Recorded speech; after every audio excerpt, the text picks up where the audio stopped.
Ashamarka fune akkam jirtan kabajamtoota daawwattoota keenya qophiin marabbaa keenya har'aa eegaleetti ka jiru qophii marabbaa keenya har'aatiin obbo Baqqalaa Tamasgee wajjiniin turtii taasisna. Obbo Baqqalaa Tamasgeen hoogganaa itti aanaa biiroo paabliik sarviisii fi misooma qabeenya namaa bulchiinsa magaalaa Finfinneeti. Naannoo Hararittis dhimmoota garaagaraa irratti seektaroota mootummaa adda addaa hooggansa kennaa nama turanii fi hooggansummaadhaan nama muuxannoo bara dheeraa qaban akkasumas ogeessan seektara mootummaa garaagaraatti nama tajaajilaa turanidha. Qophii keenya irraatiin dhimma kennis tajaajila manneen hojii mootummaa magaalaa Finfinnee irratti kan xiyyeeffatu ta'a. Haga dhumaatti filannoon keessan MN+ sagalee dhalootaa yaa ta'u. Obbo Baqqalaa yaamicha keenya kabajanii yeroo qabdan irraa aarsaa taasisuudhaan istiidiyoo keenya istiidiyoo MN+tti argamuu keessaniif galatooma alfaadda isiniin jedha. Isinillee naafeeruu keessaniif baay'ee galatooma. Jijjiiramaan dura dhimmi kennis tajaajila manneen hojii mootummaa kan bulchiinsa magaalaa Finfinneedhaa maali jechuu ni dandeenya? Kennisa tajaajila jijjiirama dura baay'ee innis rakkoo hamaaf kan saaxilame haala mijataan kan hin turre rakkoo walxaxaa deddeebbii uummataaf kan saaxilame ture. Seektaroonni waliin fakkaanne amala tokko hin qabne waliin deemuu hin dandeenye walitti heerumanii wal fuudhanii turan. So isaan kana adda baasuun dirqama ture. Waliin fakkaatanii waliin deemuu hin danda'anii amalli isaanii adda kennisa tajaajilaaf mija'an ture. Seektaroonni immoo amala tokko qaban. Iddoo tokkotti waliin deemuu qaban. Seektara tokkotti waliin ijaaramuu qaban. Caaseffamnis waamni isaanis waliin deemuu kan qaban immoo kan adda ba'an ture. So isa kana walitti sirreessuun walitti fiduun mijeessuun gaarii ture. Diigamaa ture jechuudha. Qajeelfamni, dambiin, labsiin, maanuwaaliin, gaayidlaayiniinsaa, seekulaariin kan hedduu hiikoo heeraaf saaxilamaa kan ture. Hannaaf kan ulaaban kan ture. Inni kun yeroo dheeraa immoo gangalatee kan deemaa ture. Teknooloojiin hin turre, dijitaalaayizeeshiniin hin turre. So isa kana malee immoo tajaajila si'aayina qabu, kan qulqullina qabu, kan yeroo namaa qusatu tajaajila kennuun baay'ee hamaa ture jechuudha. Warii jijjiiramaa hordofuudhaan bulchiinsi magaalaa Finfinnee waadaan uummataaf gale keessaa inni tokkoffaa fi ijoon kennis tajaajila manneen hojii mootummaa fooyyessuudha. Itti quufinsa manneen hojii mootummaa dabaluudha. Akkasumas deddeebii abbootiin dhimmaa hir'isuu, manneen hojii mootummaa dijitaalessuu, Finfinnee bareedde Finfinnee miidhagde keessatti tajaajila ammayyaawaa kennuudha jechuudha. Waadaan kun hagaan kabajamee hojiitti oole. Jijjiiramni kun yogguu dhufu cabni keenyi maali? Eessatti kufne? Rakkoon biyya kanaa ceesisuun kan dadhabame. Akka seenaan nu ibsutti biyyi kun dursa turtee achii booda adeemsa sirnoota keessatti kufaatii baay'ee boodatti eegee addunyaa taatee turteetti. So sirni jijjiiramni kun hogguudhuuf eessatti cabne, eessatti kufne, eessatti mucucaanne maal sirreessineeti riqaa hin cabne yookiin immoo dhaabbileen sirna ijaarsaa kan namarratti rarraan paartiin kamiyyuu dhufaa darbaa haa dhufu garuu kan hin tuqamne, kan ce'u, kan dhaabbate, bilisummaasaa kan mirkaneeffate, haqummaatiin lammiilee kan tajaajiluu danda'u dhaabbilee sirna jabaa ta'e isa bu'uura irratti ijaaruun nurraa eegama kan jedhamu kan qoratame. Isa kana qoratamee sirna biyya kana ijaaruu, biyya kana cimsuu, biyya kana ceesisuu keessatti sirna dhaabbilee mootummaa ijaaruun dirqama. Lafee dugdaa biyyaa waan ta'eef jechuudha. Utubaa waan ta'eef jechuudha. Akkamitti itti quufinsa uummataa kana mirkaneessuu qabna kan jedhu kabajamtuun kantiibaan koree qindeessituu wajjin taa'anii mari'atan. Maali rakkoon keenyaan jedhamu inni duraa kan ilaalame caaseffama riifoormii haa goonu. Seektaroota kenninsa tajaajilaa baay'ee qaban kan uummanni hawaasni itti iyyaa jiru, itti quufinsa hin qabne, hannaaf kan saaxilame, deddeebi'uuf kan saaxilame seektaroonni kun addaa ba'an jedhamee gara seektara 16 foo'amanii jechuudha. Inni duraa caaseffama hedduu sirreessine. Fakkeenyaaf lafa hogguu fudhanne istiraakcharii haaraatu ijaarame sentraalaayiz goonee teknooloojiitiin ijaarree bifa sanaatiin keessa deebineeti ijaarree hojimaan isaallee lafa baay'ataayitii malee sektaroota hedduu hojimaata isaanii ilaallee sakattaanee saccinee irra deebinee akkaataa salphaa ta'een uummata bira akkaataa salphaatti ga'uu danda'uun tajaajila si'aayina qabu, tajaajila qulqullina qabu, tajaajila hanga ta'e hanna xiqqeessee uummata bira ga'uu danda'uun hojimaata isaa isa 300 ol siin jedhe sana gara qajeelfama sadiitti gara dambii sadiitti gaddeebisnee akkaataa namni itti burjaaja'uu hin dandeenyeef inni sun hojimaan isaa sana jedha, inni sun kana jedha, qajeelfamni sana jedha, sekulaariin kanatu gadi bu'e akkasitti uummanillee akkaan naaf saaxilamu hin burjoojineen deebisnee ijaarree isa kanarraa bu'aa hedduu arganneerra jechuudha. Inni lammaffaan rakkoo bulchiinsa gaarii, rakkoo hannaa, rakkoo si'aayinaa, rakkoo kenniinsa qulqullina tajaajilaa kan jennu kana waan faarsineef hin finnu. Isa kana mudhii hidhannee bajeta barbaada of course. Ga'umsa barbaada of course. Isa kana akka taanu taanee teknooloojii irratti haa ciccinu jennee waadaan seename.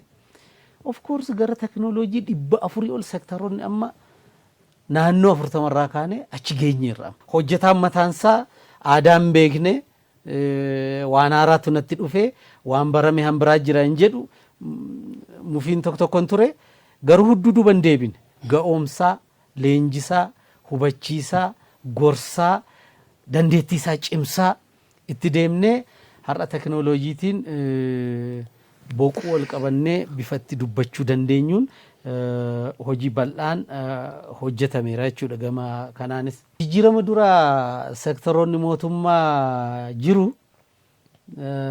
seenuuf kan itti qaanfattu. Tajaajilamaan sibira dhufee akkas wanta keetti hirkatee dhukkee kan fudhatee bahu. Tajaajila kennus gammadee si'aayinaan itti tolee itti mijatee kursii bareedaarra taa'ee kompiitara bareedaatiin tajaajiluuf kan ittiin tolle.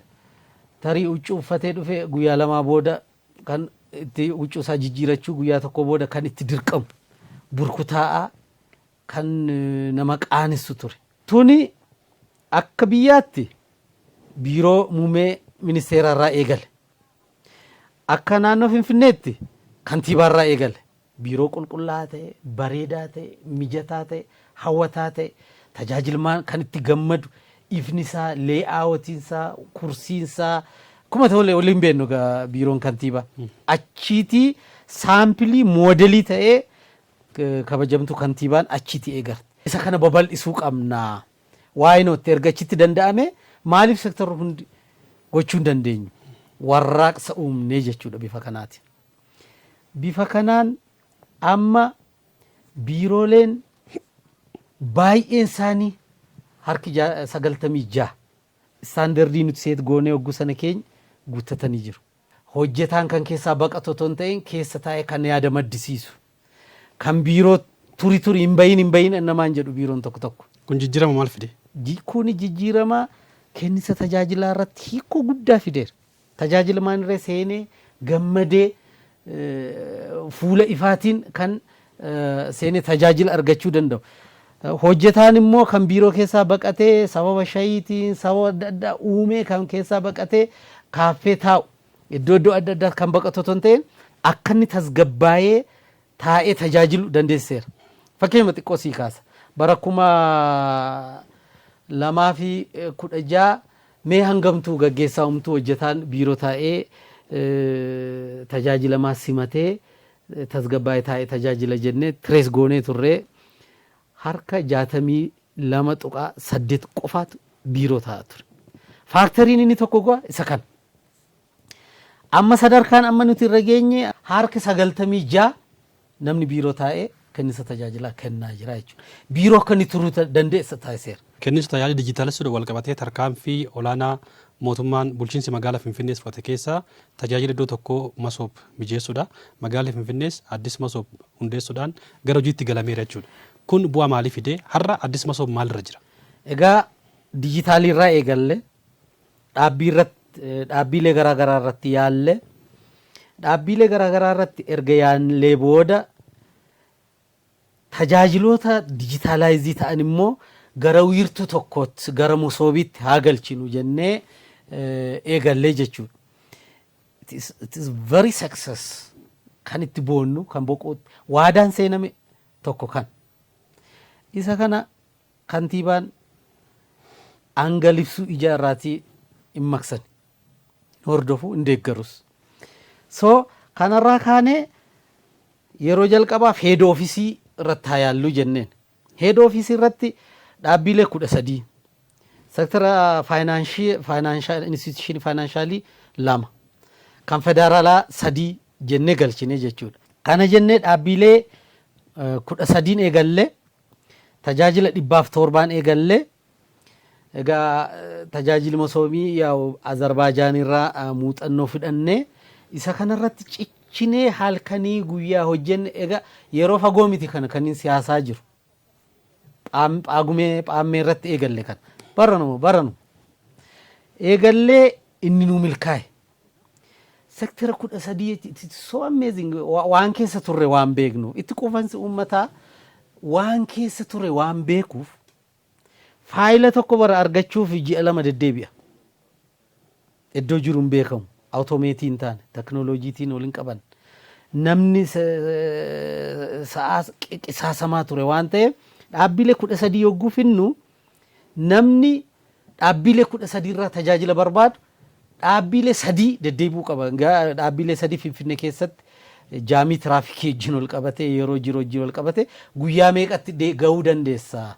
Guyyaa meeqa sayyuu immoo dhaabbilee tokko deemtee bar ji'a tokko torbee 2 ji'a 2 sanaa olis deddeebi'uu dandeessa. Amma garuu 13 sana gamoo tokko keessatti argatta jechuudha. Isayyuu immoo hundisaa tuttuqaa waraqaatiin walaba kan ta'e bilisa kan ta'e hundisaa automation computerized teknooloojiin kan wal qabate daqiiqaa keessatti tajaajila argattee daqiiqaa 3-4 keessa tajaajila 5 achumatti argattee xumurattee haalli itti baatu isa kana ilaalle hin danda'amaayi edaanuu hin danda'amaa jennee muuxannoo arganne rawaa baranne soo erga akkas ta'ee wiirtuun tokko hin ga'u saba keenya. Kabaja uummata keenyaaf gaditti haa buunu wiirtuu heddummeessuu qabna hin danda'ama argineerra jennee riisoorsii humna namaa addaa ramanne namni humna namaallee as keessa seenu fayyuma aadaa barameen haala barameen fayyuma finnee miti. Harka 50 ol yuunivarsiitii irraa qabxii 3-5 ol kan qaban calallee qorree teknikaalii qorree amalaan qorree asfin harka 50 irree baakoo ofiisii warra jiru sektaroota irraa naamusaan qoratamanii qorumsis yuunivarsiitiitiin kennamee amalli isaanii seccamee fo'amee as galuu jechuudha. Achi booda finnee leenjii addaatu kenna.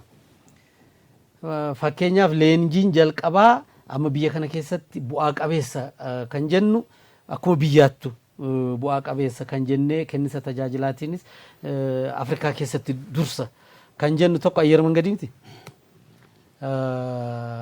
Wiirtuu xiyyaaraati soo daandii xiyyaaraa kana keessa isaanitu leenjii kenna birrii hedduu kennine. Achi booda immoo wiirtuu akaadaamii hooggansa Afrikaa leenjiin kan kenna leenjii gurguddaatu kenna amalaanis dandeettiitis ga'umsaanis akka isaan ga'an jechuudha. Akkaataa isaan tajaajila uummata itti tajaajiluu danda'an naamusni achi keessatti jirus adda code of ethics'n achi keessa jiru jechuudha. Akka barbaadamee za'aa barbaadametti ba'uun hin danda'amu. Surveillance kaameeraan jira saturation roomiin jira kennisa addaa irratti xiyyeeffannee hojjennee bu'aa qabeessa taane soo gara wiirtuu meeqaatti jaatti babal'isnee yeroo ammaa kana keessatti jaa eebbisnee tajaajila amma ani kutaa magaalaa Lidataa waan ta'eef Araadaatti hin argadhu hin jettu Booleetti hin argadhu bakka sitti dhiyaate osuma karaa deemtuu barbaadde Booleetti maqxee waan as jiru achitti argatta waan Lidataa jiru almost integrate gooneerraa jechuudha.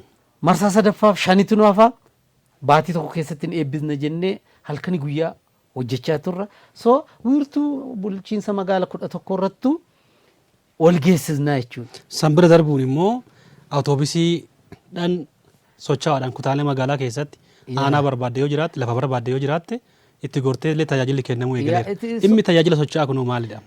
Kun immoo wanta ajaa'ibaati. Sababa adda addaatiin immoo kan nu bira gahuu hin dandeenye ni jira.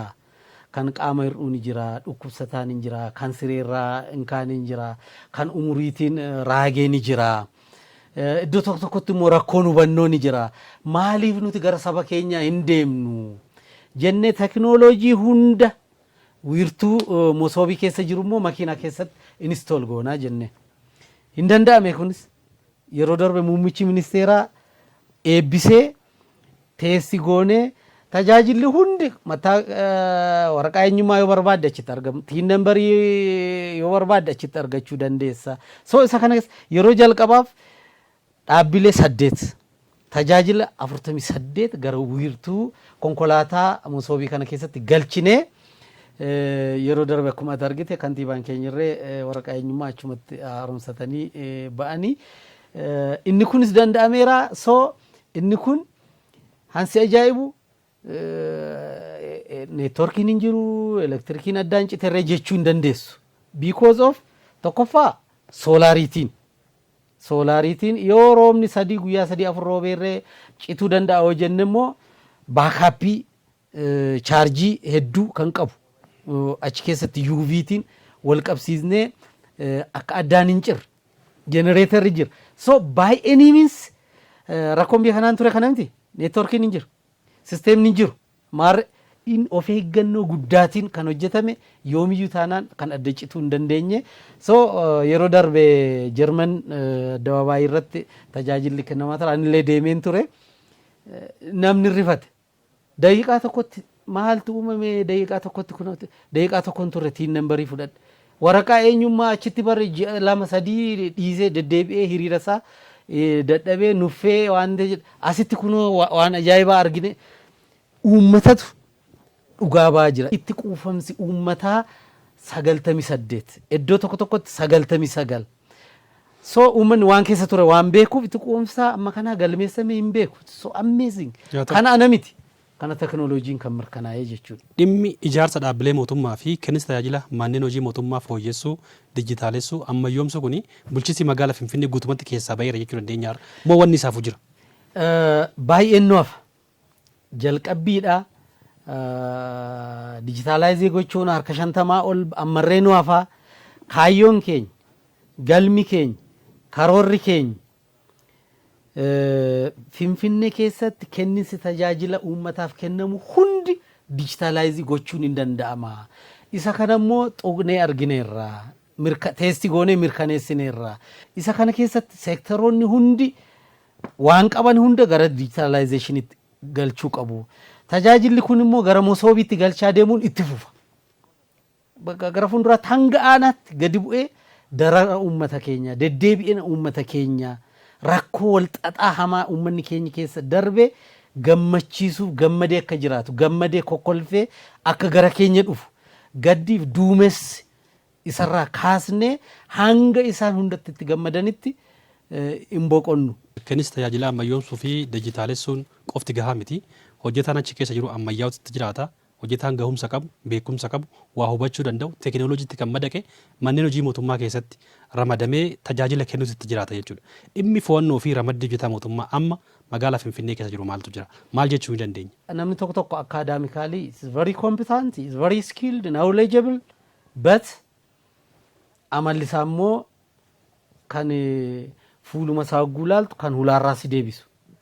Duruunfatee duumessaa'ee rooba bu'uu ga'e fakkeessee appitaayitii tajaajilamaa kan cufu rakkoosaa gammadee akkasitti himan kan godhu ukkaamsatee keessatti kan otoo hafuuran baafatiin kan akkaataa itti deebi'u kan godhu hedduu jira.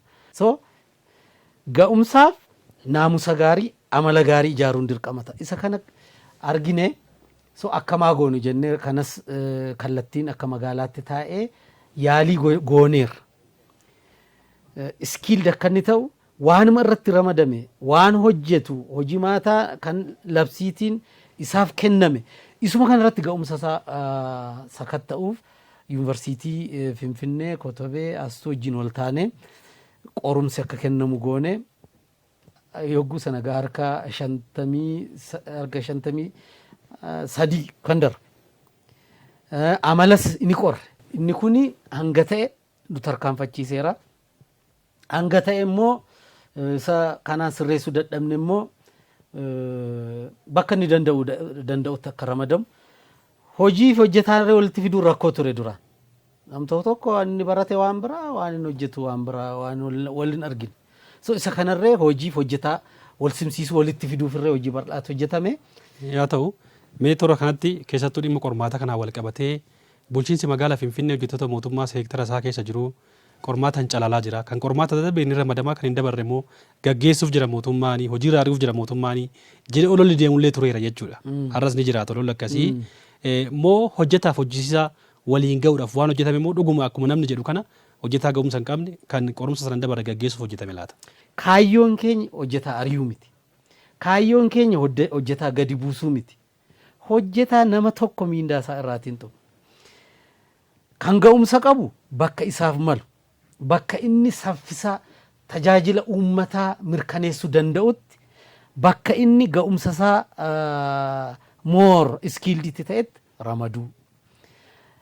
Kan qormaataan immoo waan barbaadame sana guutuu dadhabe leenjisuu, deebisnee qorruu, deebisnee ga'oomsuu, deebisnee qorree, deebisnee leenjisnee bakka sana kan madaaluu wagguu dadhabu bakka isaaf malu bakka inni danda'utu jira waan ta'eef bakka inni danda'utti isa ramaduu. Ammallee riiformiin hojjetamaa jira bara. Weevii tokkoffaatti sektoroota 11 Bishooftuu galchine hojjechaa jira.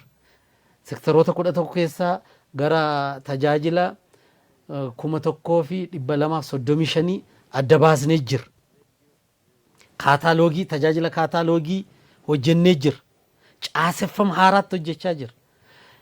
Ammas inni kuni kaayyoon isaa hojjetaa ari'uu han jedhamu kaayyoo akkasii miti kan inni qabu jechuudha.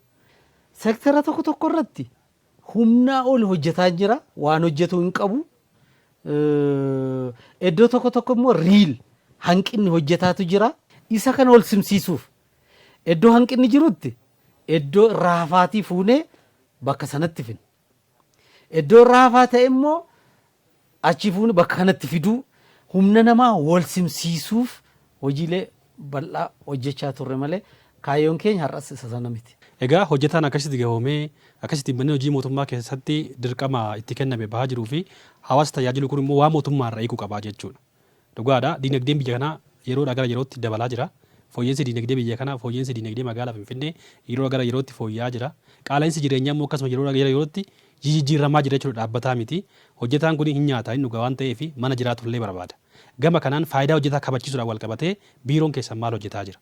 Kennis tajaajila hojjetaa malee haasa'uu hin dandeenye. Tajaajila maal jiraate kan tajaajilu jiraachuu danda'a. Kan tajaajilu immoo hojjetaa mootummaa kana jechuudha. Hojjetaa mootummaa kana ignore goonee tajaajila maa bichaa gammachiisuun tisneting hin danda'amu jechuudha. So tajaajiltoota keenya yookiin hojjetaa mootummaas immoo mirga isaa kabachiisu waan isaaf malu argachuu akka inni danda'uuf tokkoffaa rakkoon magaalaa kana keessa jiru tiraafik jaamiin jiruun beekama. Yerootiin ba'ee yerootiin galee uummata tajaajiluuf yeroo hunda taaksii fayyadamee deemuun rakkoodha. Tokkoffaa dinagdeensaa galiin argatu kanaaf isa hin dandeessu. Lammaffaa yerootiinis immoo galee tajaajila kennuu hin danda'u. So hojjetaa mootummaa tiraanspoortii bilisa ta'ee waraqaa eenyummaa sanaaf malu kenninee akkaataa inni osoo kaffaltii addaaf hin saaxilamin tajaajila itti argamu kana goonee jirra jechuudha. Inni lammaffaan kaafteeriyaa bakka inni gatii xiqqaa ta'een qaala'insi jireenyaa akka jiru ni beekama. Gatii xiqqaa ta'een akkaataa inni achitti fayyadamuu danda'uuf nyaata almost akka Finfinneetti baatiitti nuti baasnu baay'ee baasii guddaa. Isa kana subsidize gochaa jira mootummaan jechuudha. Sadaffaa magaalarraa zayitii, sukkaaraa waan adda addaa kana kan itti shammachachuu danda'u isa kanarree biiroo keessatti bannee haala salphaa ta'eef direct dallaalaan otoo gidduu hin seeniin dhiyyeessinee fi gatii salphaatiin akka inni bitachuu danda'uuf itti fayyadamuu danda'u goonee jirra jechuudha. Istaandardii kan ta'e oolmaa daa'immanii biiroo keessatti biiroon hundi hojjechuu qaba jennee hojii bal'aatu hojjetame iddoo tokkotti so amazing. Isa kana qofaa immoo miti. Rakkoo mana kirayii hojjetaan meeqa akka baasu hin beekama jechuudha. Isa kanallee bifa isaan itti ijaaramuu danda'an heerri isaaniif eeyyameera jechuudha.